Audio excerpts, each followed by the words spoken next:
All right, Raj. How are you doing, my man? Doing great. How are you? I'm doing very, very well. I'm Good. really excited to have you here at the Thank studio. you for having me. Yeah. Looks beautiful in here. Is this your first time here? It is my first time in here. Okay. Yeah, pretty cool spot. And welcome everyone to In Conversation, where creatives talk. I guess to start off this conversation, congrats on finishing college. Thank you. That's a huge milestone. Yeah. I just got to know, man, because I've since I've known you, you've been in college. Mm-hmm. And yeah, we talked about it a little bit, but for kind of everyone else, how was balancing going to school and your creative output did not stop? It actually increased times 10. How did you balance going to school and being the creative that you are? Yeah, that's a great question. I feel like, there's a lot of ebbs and flows to it.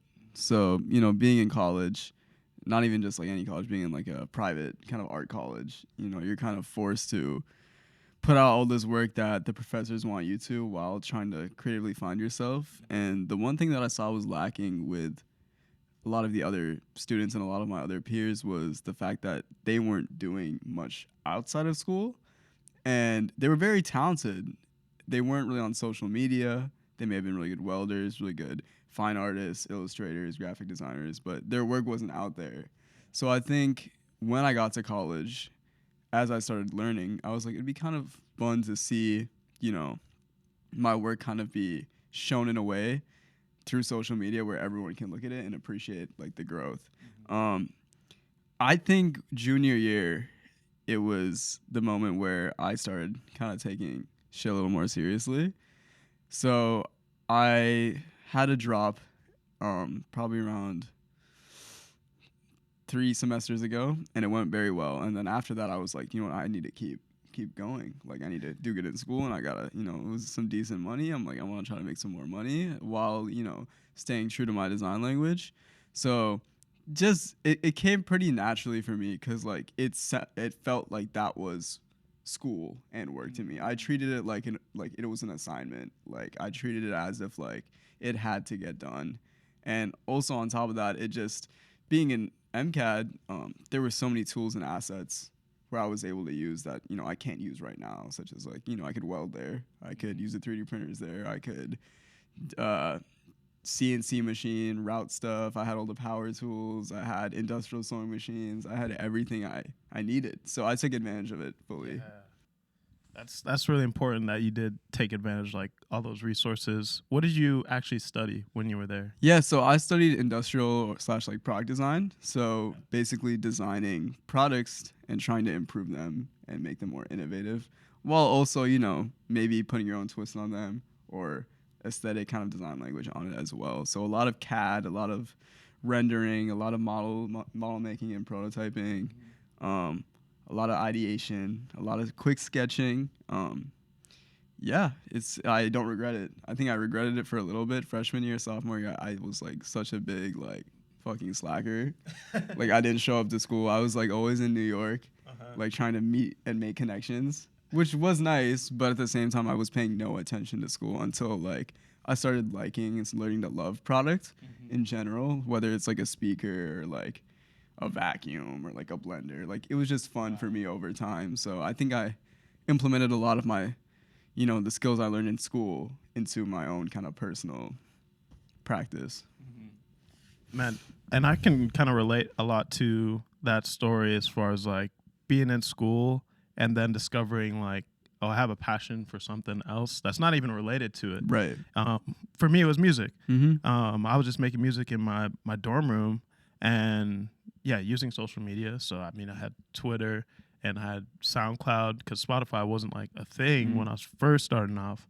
So while everyone else was like getting ready to go out for the night or studying a little bit harder, I was finding some time to, make a beat and, record a song and upload to SoundCloud the next day or that night. Right. So finding the time to do that was really tough for me because you still want to do well in school. Right. You're here, you're invested into it literally, whether you got a loan or you got a scholarship. Right. What was like a typical week when you were trying, or maybe just like a typical day Yeah. for trying to balance the two? So let's say I had something I was working on, or I had an idea of a product or a piece of clothing I wanted to sew or get done just to do some fittings. I'd finish that at home late at night, maybe like 10, 12 a.m. Wow. Prior to that, we'd have class from 9:30 to 12, then 1 to 6, and then sometimes 6:30 to 9. And that could be one day. So it was a lot of like information being thrown at you. I think I was surrounded by the right people during the time. I had my friend David. He goes by Muyo Nomi. He's also a designer, crazy at furniture, crazy at product. He's also about to graduate here in a semester. And, he kind of took me under his wing in a way where we both kind of bounced creatively off each other. And then we ended up living with each other till this day. So me and him were always like, what can we do to make money? How do we get rich? Because we're not always the most frugal with things. We're kind of like big spenders. Like if I see something and I want it, like I'll drain my whole bank account for it. Live for today. Right, exactly. So using that and using the skills we had, we knew we were talented, so we were always like pushing each other to go do things. And that kind of went along with my other roommate Isaiah, who also did a lot of work with like screen printing, videography, all sorts of things. And I have to pay quite a bit of homage to both of them, because they really pushed me for a while. And it's interesting because like my brain would just think of school and work the same. So, I'd go to school then, I'd shoot in that gray studio, book it out for a few hours, and then I'd be cutting it close to going to class. So we'd take photos on our phones for like 15 minutes super fast, change out of the clothes, leave, pick the photos in class, post them. The teacher would be like, wait, what are you guys doing? Like, you guys got to watch the lesson. We'd be on our phones. And then they didn't know that, like, I was trying to do some things and, like, get a little notice and also, like, get my work out there. But also, most importantly, like, I wanted people to, like, relate and be motivated to, like, you can do whatever you want. Like, school is one thing, but, like, meeting people outside of school and continuing to pursue like what you're learning in school in the real world is so important. And I think that's what I was trying to prove myself and prove to other people. Wow. And you can only really find that if you have that drive within yourself. And then added bonus, if you can surround yourself with people that are also like-minded. Right. David and Isaiah. Shout out to both of them. Also really creative dudes as well. Oh yeah, for sure. I don't know what I'd do without them. Yeah. And your creativity has expanded from just like pants and shirts and jackets to like tents and chairs. Right. Really, I think it's come to shine. Like your studies are like more product design and stuff. Yeah. Man, how have you been able to evolve at, in my opinion, a pretty fast pace? From just being able to have such a range between garments, everyday wear to like things I sit on. Right. That's a great question, and thank you. I feel like with me, kind of going back to this pivotal point for me was junior year, and I started getting more into product, and I started believing in myself a little more. I was like, like I just don't have to always do clothing. Like growing up, like I really into Lego, really into Minecraft, really into like I was a big gamer as a kid. So understanding shapes and forms were such an integral part to like my design philosophy. And I'm starting to realize that now. And I think with me, it was like, I just don't have to do clothing. Like, it can be, well, I would rather be a jack of all trades than a master of one. Because not only does being a jack of all trades have like a plethora of skills and tools like used in your real life, you can also pick and take pieces from each kind of medium and inspire other mediums with it in your own life. And I think that was a big motivating factor for me because, I started learning how to do a lot of woodworking. And I was like, like, how do I create a similar design language between this chair and a piece of clothing I'd make? I want someone to look at something and be like, oh, I know that this person made this. It doesn't need to have the name on it, no didactic. It just is like, okay, I understand that this is this person's stuff because they made it this way. And that's one of the most beautiful things to me. And I think I grew up in a very tech household, and my dad was super into music, audio, and speakers. And we grew up listening to a lot of music and watching a lot of movies. So I always was into, how things looked and how things felt. And I think as I got older, I started figuring out like how do they work and like how can I make them. And that's just what I'm still trying to learn till today. And I think it was just like a switch in my brain where it's like, what, I like what I do with clothing. I like that I have a very specific style of work that's very true to myself. How can I implement this into so much more so I can stay fulfilled? Yeah. Wow. You talk about briefly your kind of that spark, having grown up in like a household that had a lot of technology around, is what it sounds like, and you're pretty curious to find out, okay, how does that work? How can I build that myself? Do you have like a certain moment that you knew this was something for you? Like, is there like a time when Raj was like this tall that he was like, I want this to become me? Like, to be honest, yes. I think growing up, back to when I was a kid, my parents would always bring home all these sci-fi movies. So I grew up watching a lot of like Alien, Blade Runner, Star Wars. All of those were very influential because not only was it visually appealing to me, there was like a meaning behind it. There was always a meaning.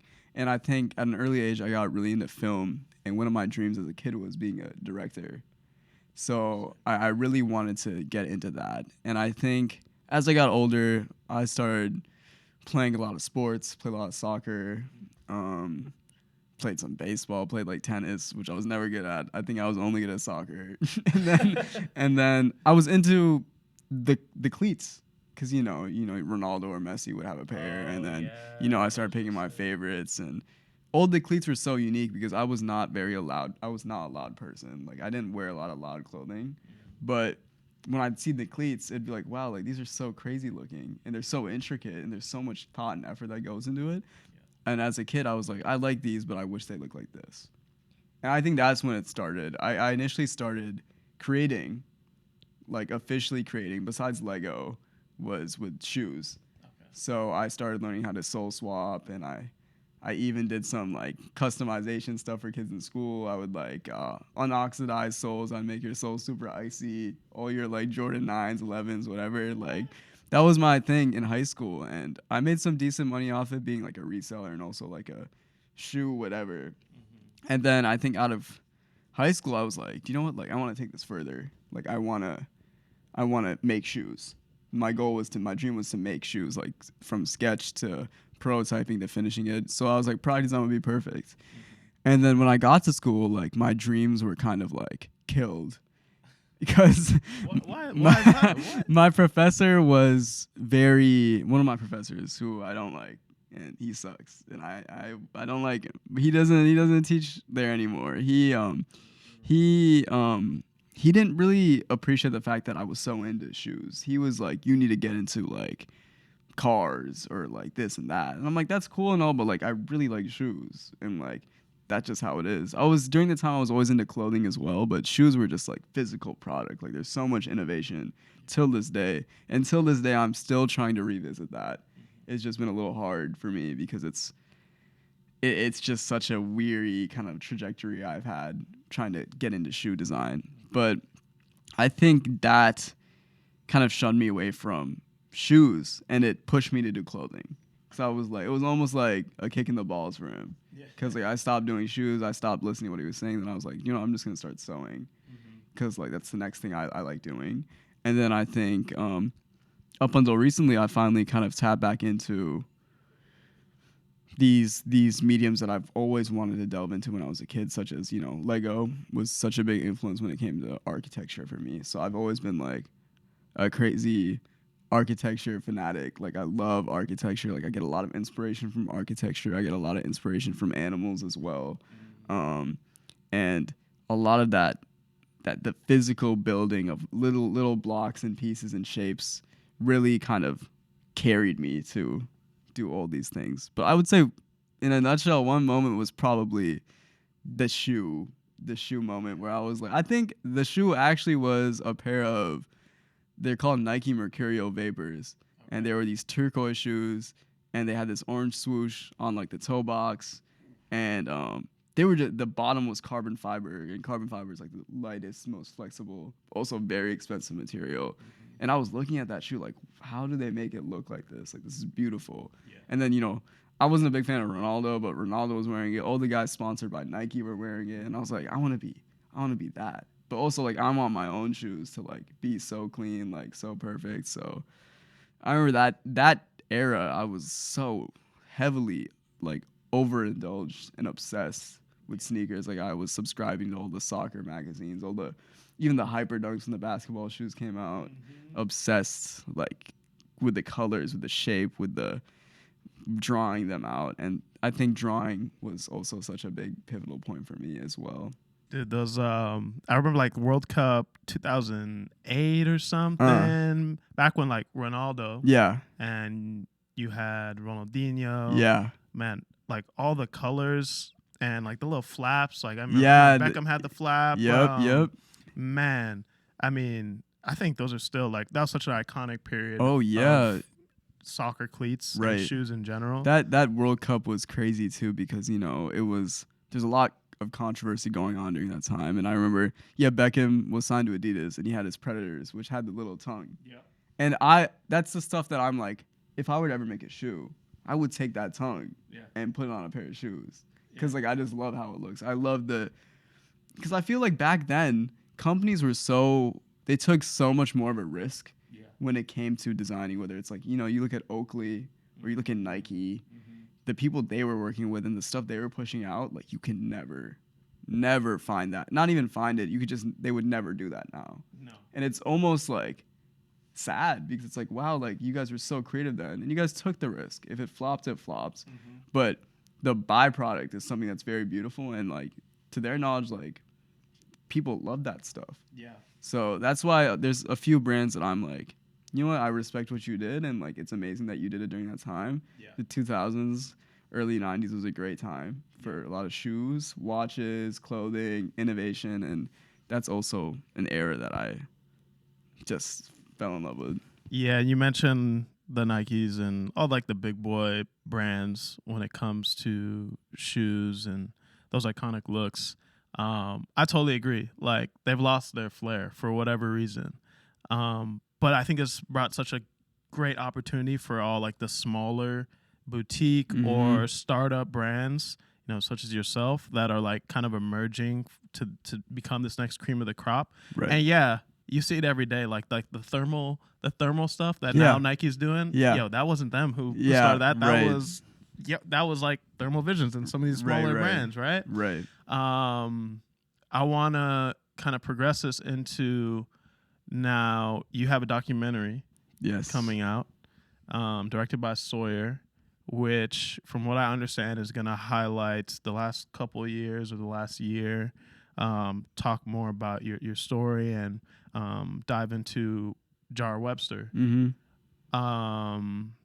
Man, what has that process been like? I know both of you, so I've heard like a little bit here and there, but I haven't actually seen the film yet, so probably when this comes out, it'll be out or have premiered. Yeah. Okay, let's just first start off with the idea. Right. So it was It's Fest, the last It's Fest. Okay. And I was working the boutique with Tyler and a few other people. We were just helping, filling them get their stuff out. Okay. And then it was towards the end of the night, and Sawyer just comes up to me. He's like, "Yo, are you Jarrah Webster?" I was like, "Yeah, like, I'm Raj. Like, what's up?" And he was like, "Oh, I've been following your work for a while. Like, I'm this kid." And I was like, "Oh, like, I love your work. We've been following each other for like years. Nice. We just never talked." Nice. So I was like, "Oh, it's nice to finally meet you." Right off the bat, he was like, "We should talk about making a documentary about your work." And me, during that time, I was like, "I don't know you. I don't know you like that. I know your work. I love your work. Your work is awesome. It's great." And then part of me was just like, "Yeah, let's just do it." So I just said, "Let's do it." but the process of filming, meeting up, shooting, not even on my end, on him and his team's end, was so like stress and like intensive and so tedious. And I would look at them like, damn, you guys are really doing so much fucking work. And like, it is crazy how you guys, because I seen it and I was like, wow, like you guys really, and they're not, it's not over yet. Like they're still doing more work. They had side jobs they had to do, and they had all this other shit. And I think for me, I was complaining because I was like, damn, like I'm always having to meet up and I'm always having to, like, you guys need me now. And it was hard to balance with school and like while doing my own kind of creative endeavors. And it was a little weird because, you know, I'm not used to having a camera behind my back for 2 years or at all. So, you know, I'm quite timid. Like I like working in peace. So for, you know, them to come and like be like, hey, it's okay. Like, this will be chill. Like, let's do this. It made me more comfortable, and it actually helped me grow a lot closer with Sawyer and his team as well. Shout out, like, Kira and Charlie and Matthew and Stacy, all of them, like, crazy. Like, their brains are fucking beautiful. And it was a long process, but just to see what Sawyer and them were trying to convey, because I looked at it as more like this is for all of us, but at the same time, like, this is through your lens. And, like, this is your direction. This is your design language. This is your aesthetic. I want you to do exactly what you want to do. And I think he seemed pretty happy with it. And I fucking, I'm not going to say anything, but it's just mind-blowing how much work they put into it. And I'm just the fucking puppet. Like, I was just there. Like, me and my friends were just there. They are the fucking geniuses. And, it was a lot of work. I'm not gonna lie, but it was the end result was definitely worth it, and I'm quite excited. I'm quite excited for, like, you know, a lot of these other people to watch it as well. Bro, as you should be. And it actually surprises me that Sawyer was so forward because that's not really like him. So I think that's a testament though to like how much he really wanted to make this happen. Yes, he was very, very forward. At first I was like, let me. You gotta raise some. I was like, wait, like let's wait a little bit. But he was just like, let's do this. We gotta do this. We gotta do this. And I was like, I was so overwhelmed. But for some reason, like, each time we'd shoot and each time we'd have it done, I would just look at him. And I'd be like, damn, like this cat like really cares. Like he really cares about this shit. So it's like, okay, like I felt for him. Cause I'm like, sometimes when I want to get some shit done, like there's no one that's gonna stop me. Like it's just me and myself. So I'm just gonna go do it. And I could see like the kind of internal drive he had. And not only was he orchestrating like his own emotions, he was orchestrating like 20 other people and like we need this here, we need to do this here, I don't know about this, let's not do this, and then setting up calls, meetings, all this other, I don't know how he does. He's very, very mature, and I learned a lot from him because I know growing up, like I might make some cool work, but at the end of the day, like I'm so hard to reach, and like I'm not on my phone, and he'll respond in like half a second. So he taught me a lot about, you know, time management and, you know, valuing like other people's times as well. And that's something that I've had to learn and I'm still learning. So I really appreciate him and the rest of them for that as well. Without giving too much about the actual documentary, can you tell us a little bit about kind of just like what it is about at its core? Yeah, for sure. I think it is, besides me, it's an embodiment of kind of like the creative scene in Minneapolis and the people around me. And it's very more, if you expect it to be very like work-based or like product-based, it's not. It's very emotional. It's very like relatable.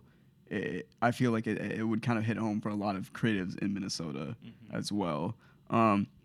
It's not just about me. It also includes a lot of my other friends and a lot of other creatives here that I'm, you know, close with as well. And it's just a documentary which encapsulates like such a vast demographic of people and such a vast demographic of mediums and and output and emotions that it's very beautiful. And I was in shock when I watched it. It even has some of my family in it, so that was very personal for me. So that's all I could probably say. Yeah, But yeah.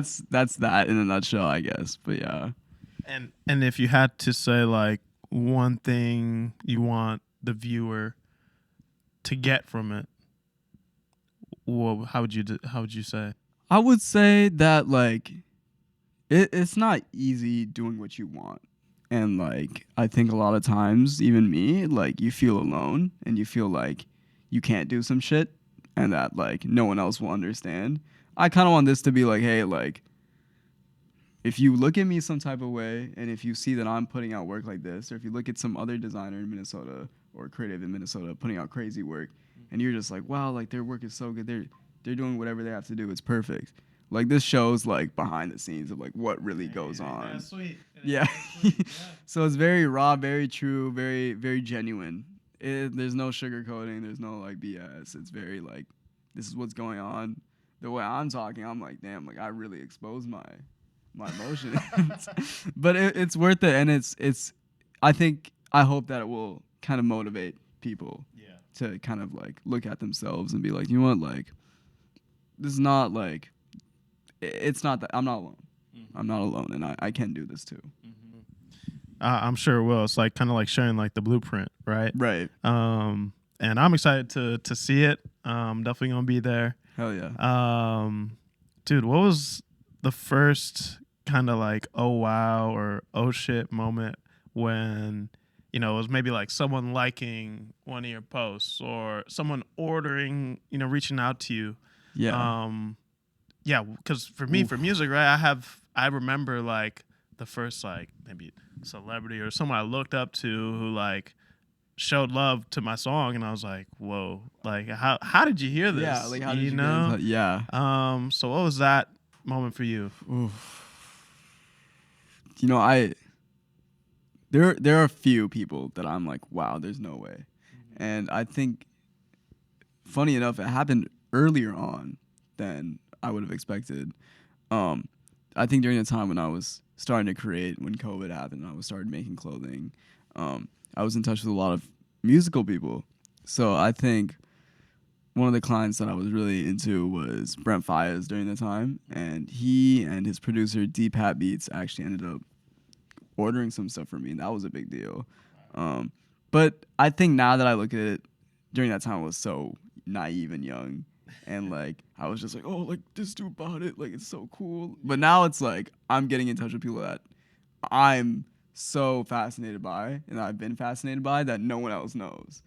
So there's this guy who runs this page, Organic Zip Lab, and I think his name is Arduin. I think he's from Belgium, but we've been communicating for a while, and he actually ended up sharing some of my work with the world on Instagram, and me and him have still talked to this day, and he's introduced me to quite a few people at, bigger companies like Nike and Puma, and Hoka as well. Him and this guy runs this page Xlim, which is this Korean kind of like contemporary fashion brand, which is kind of tech influenced but not really.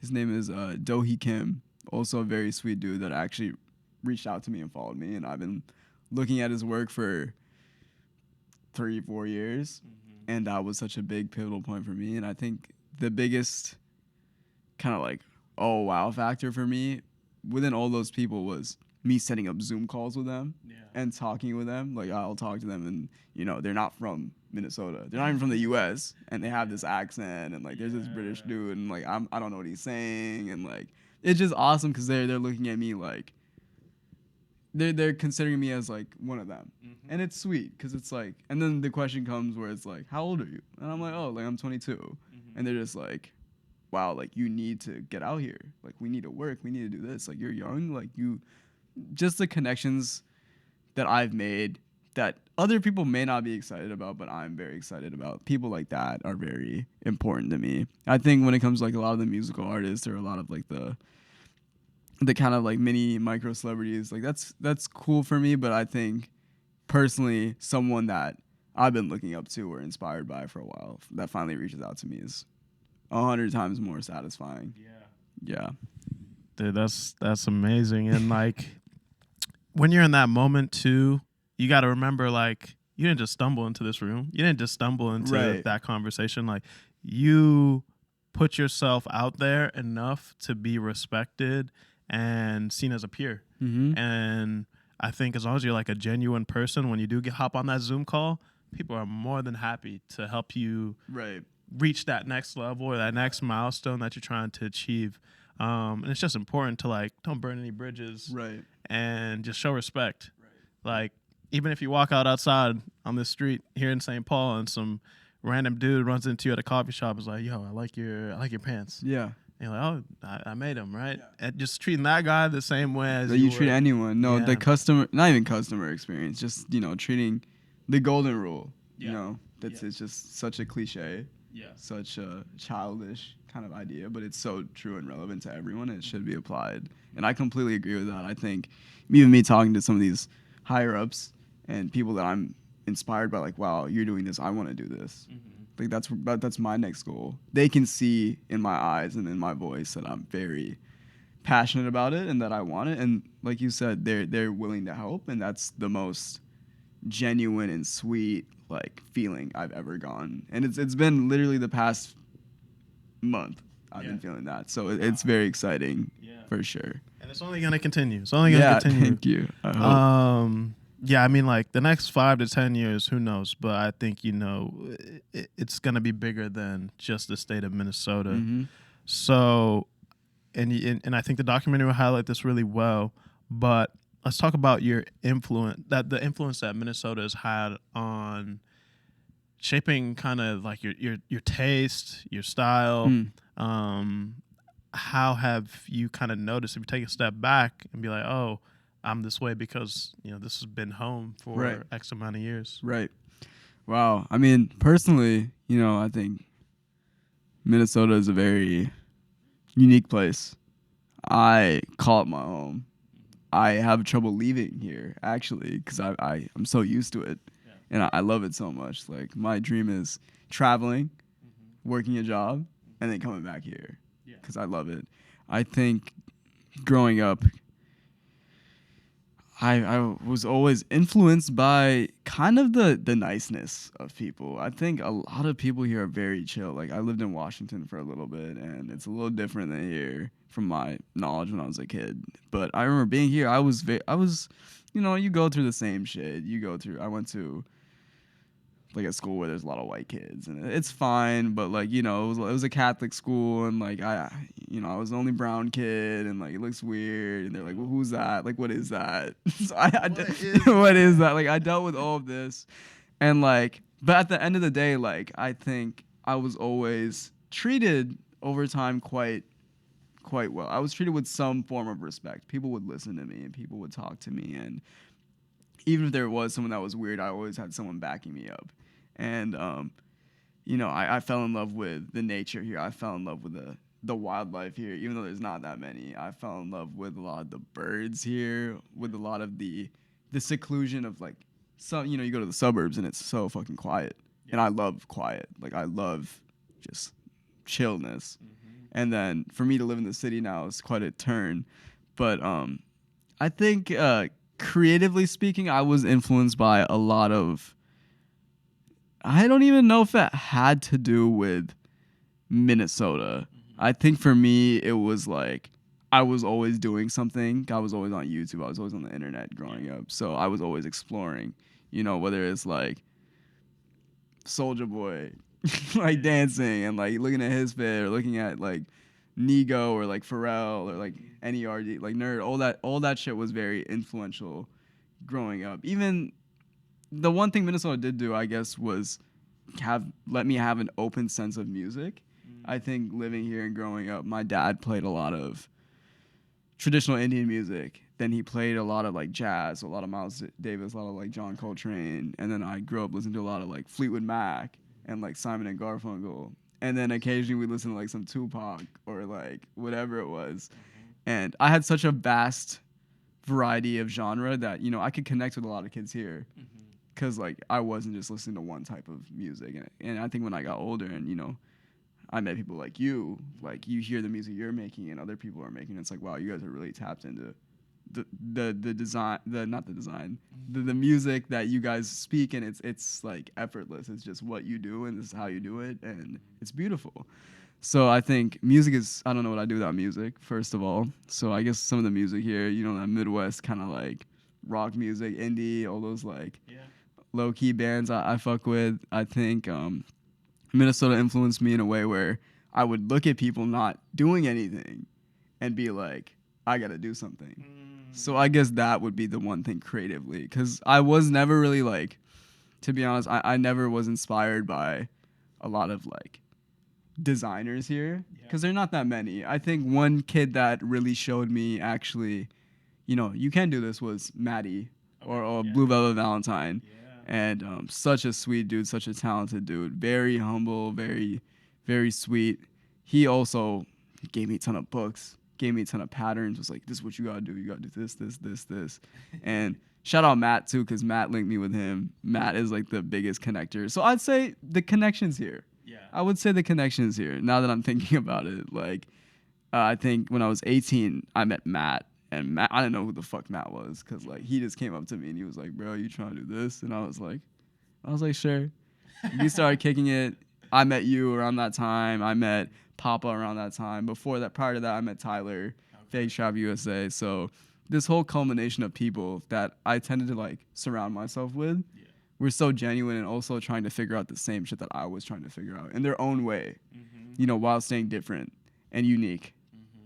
And I think being inspired now is much more easier than it was when I was a kid, at least in Minnesota, for sure. Bro, that's so great to hear, and you know I appreciate the kind words as well. And everyone you mentioned, just in that tangent there, like what I see between all of them is just like, yeah, there might not be a lot of great ones that have done it, but hey, we're gonna do it ourselves. Right. We're gonna figure it out. Exactly. And we're all kind of going through it at the same time. And I think that's what's helped kind of keep you sane and keep you motivated and not feel like lost, and to the point where, oh, I need to leave here tomorrow. Right. Because, you know, there's people in like bumfuck Kansas Right. who had this feeling like, I need to leave like tomorrow. Right. So it doesn't really give them the time to like kind of grow themselves before making that jump. I know you probably have a lot of dreams and goals, and this documentary is probably putting a cap on like a chapter. That's how I kind of think about it, right? When I put out albums or EPs, like the day it comes out, that's when I feel like, okay, I'm turning the chapter to like what's next. So what are those dreams and goals that you have? And you know, I'm a big believer in speaking things into existence, my boy. Me too. I definitely believe in manifesting shit. I truly believe. I'm not a very spiritual person. I'm not a very religious person, but I do believe that you can speak your words into existence and they can really trick your brain and motivate you to do whatever you want. To answer that, you know, I think I've been asked that question from like a lot of my friends a lot of the times, and it's funny because like I think some people that I don't know, like they think that I just want to like blow up or something. But what is blowing up? That's the thing. That's why I whether it's like being a little micro celebrity or like selling out and like getting on whatever. Like it's not really my swag. I think my thing is I just want to have enough money to, you know, sustain myself, my partner, maybe a pet, and then my family. Like that's all it is. Like that's my goal. I can't really like fuck around and like do this and that. Like my goal is like I'm always gonna love what I do, and I know I'm gonna get better at it. And I know that whatever I do is gonna keep me happy. So how do I implement that into a way where I can show some of these older people or people that are higher up, hey, like I would be a great asset to your team, whether it's hopefully Nike or like Hoka or some of these brands, because like I understand corporate kind of sucks and like you're limited and you don't have as much creative freedom, but at the same time, like if I know it's a little different, but if I can go to school for like 12 hours in a day and then still push out some shit, I could definitely go to work and do the same thing, just based off me believing in myself. Yeah. I'm not saying it'll be easy, but for me, it's literally just I want to possibly start a family when I'm a little older. I want to have a little house. It doesn't need to be huge. I just want to have all the shit I want in it. I want to have a nice closet. I want to have cool speakers. I want to have a nice TV. Yeah. I want to have nice furniture. I'm hoping to make all my furniture. Hopefully, me and my girlfriend were talking about making furniture and shit because we're trying to move in with each other next year. Shout out Angela. And then it's very simple. I don't want a big car. I don't want a rich ass mansion. I just want I would be so chill living here in a little townhome. Yeah. Just bringing bread home. Yeah. Like cooking up, saving bread, stacking bread, and then maybe when I get older, might move. Yeah. Might move somewhere. Might boss up a little bit, but I'm still trying to learn how to save money, be frugal, and also I don't know the visual even my work that I make, like the clothing I make or the work I make, I would never wear it. That's the funny part. I think a lot of things is I like how it looks on other people, and I'm very wow, this looks great on you. It's so cool how it looks. Could I ever pull it off? No.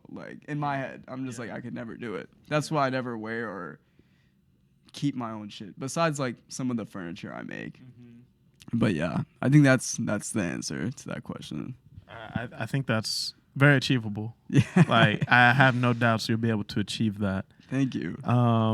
I think there is something to be said when it comes to going the corporate route or truly trying to be freelance or an entrepreneur. I think when you're first starting off, and granted, you've kind of built something that's kind of bubbling. But as you've probably grown to learn through the process of building out the documentary, booking studio time, the whole operation behind it, you can't really learn that the right way without getting a peek behind the hood, which is at a corporation like a Hoka or a Nike. You'll be able to see how that fully motions. And then that'll translate into what you got going on. And then hopefully timing is right, where it's all right, this was cool. I got this going on. Right. So literally what you said is exactly my dream. That is exactly what I'm trying to go for. It's, you look at a lot of other designers too, I don't know. I mean, I'm not the biggest fan of his work now, but when I was in high school, this kid, Heron Preston, he, worked with Nike during the time. He was a skater kid. He was kind of on some Virgil shit during the time. And I remember I remember I watched a little documentary on him, and I was wow, he just random kid, went to college, went to Nike, started his own label, stayed there for a year, whatever. And it was that's awesome. I always want to do what I'm doing. The Jarrah Webster kind of stuff will always be there, and I'm always going to produce work. And the goal is, I'm about to have a few pieces dropping soon. I think I have I'm trying to do about 3, two apparel pieces and 1 product piece. Okay. And that should be coming out soon. Hopefully, I'm in the process of working on it right now. And I always want to do that. I'll always want to do that while simultaneously having steady income. I think my biggest fear is having sporadic income, and I think those are some of the risks you take being a freelancer or running a sole proprietorship or being a young entrepreneur. I think those are all the risks that kind of come with it, and I think taking risks are very important, and that's what I'm doing right now. I think I'm how can I use my own skills and the work I have and that people have seen, and how can I show some higher ups this? And it's been working in some way. So I'm excited. I'm very excited. I'm very excited to plus that's my dream job. Any of those jobs are my dream jobs. As soon as I got out of high school, I was wouldn't that be so cool doing this? And I was there's no way anyone at that job will talk to me. Yeah. And I proved myself wrong. And it's very exciting. So I'm only more motivated now. Yeah. Yeah, man. The door is right there, bro. It's just a matter of how hard you knock. Right. And I think that's true for anyone. And I'm also back to, being a jack of all trades. I think in today's day and age too, being able to have a bandwidth of okay, You can make music. Okay, you can design clothes. Oh, you can edit videos. You're a developer. You can code.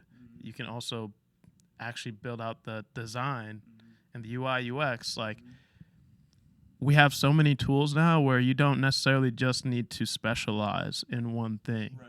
And I think we're going to see more and more people, and it's happening, where everyone's just a jack of all trades. They can do Right, and multiple things. that's perfect because it's like you can do everything. Like my biggest thing growing up too was like if I ever wanted to work on something, right?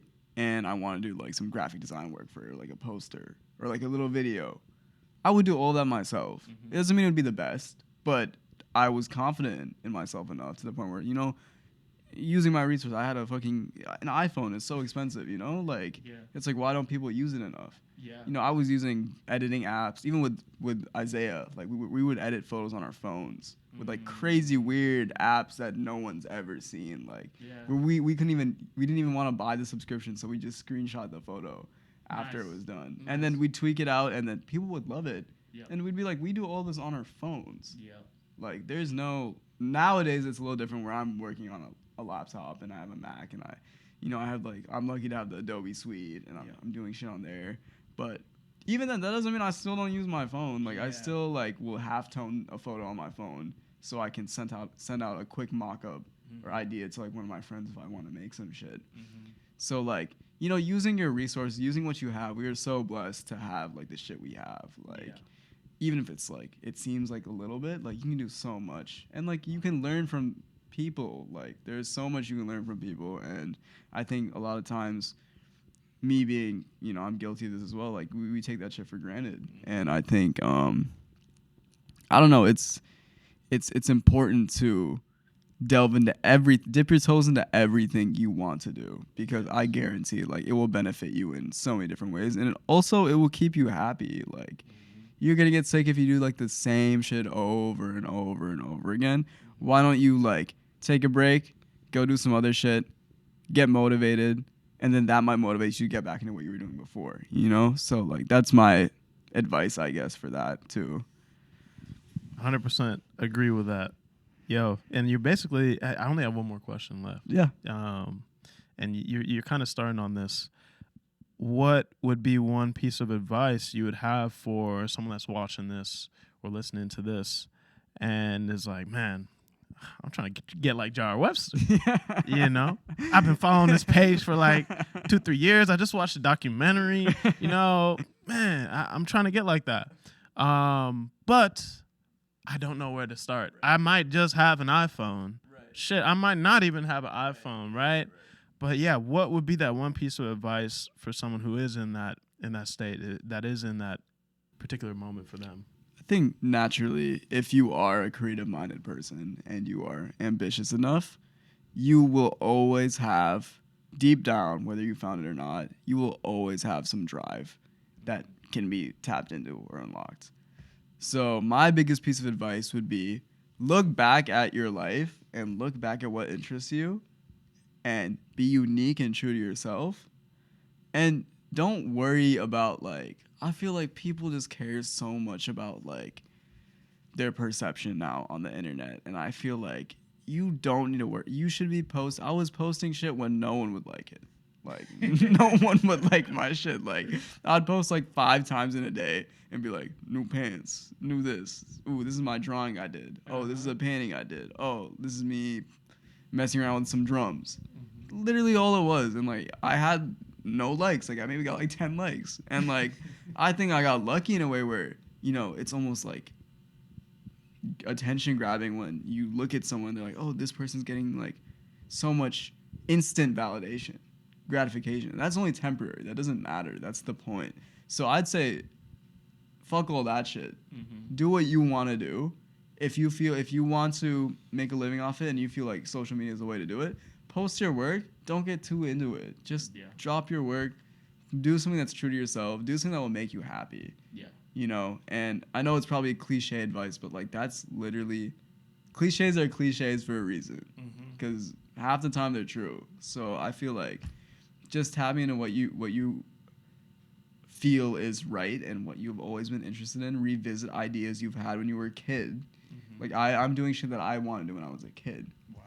And like it's very fulfilling and heartwarming because it's like, wow, like, you know, you gotta take care of that little kid in you. Yep. You know, you can always mature, you can always grow up, but don't forget about the little kid. That's the creativity, that's the imagination you have. So I would say that. You just dropped a bomb. That's not a cliche, bro. Yeah. Like, and I'm sorry, bro, that I didn't like that one photo. You know that. Yeah. I do remember that though. I do remember that. Right. I was like, man, I am in the process. I'm in the trenches with Raj right now. But I appreciate that being so open and yeah, this is what you wanted to do. Yeah. You are doing what you want to Yeah. do, and hearing that you could live without that validation is, I think, goes a long way. Yeah, and I mean it's not easy because I remember when you know that kind of starts happening too. Like, of course it feels good.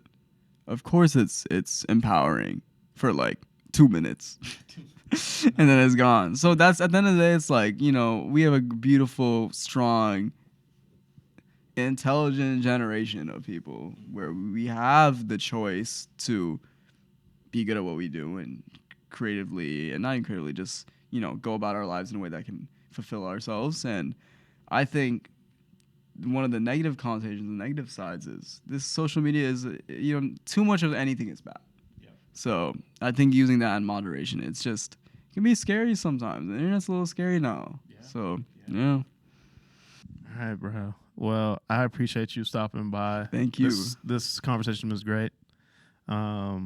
Yeah, I'm looking forward to the documentary, man. Yeah, I can't wait. I'm excited for you to come, and I'm excited for everyone else to watch it as well, and it should be fun. Yeah. All right, y'all. Peace.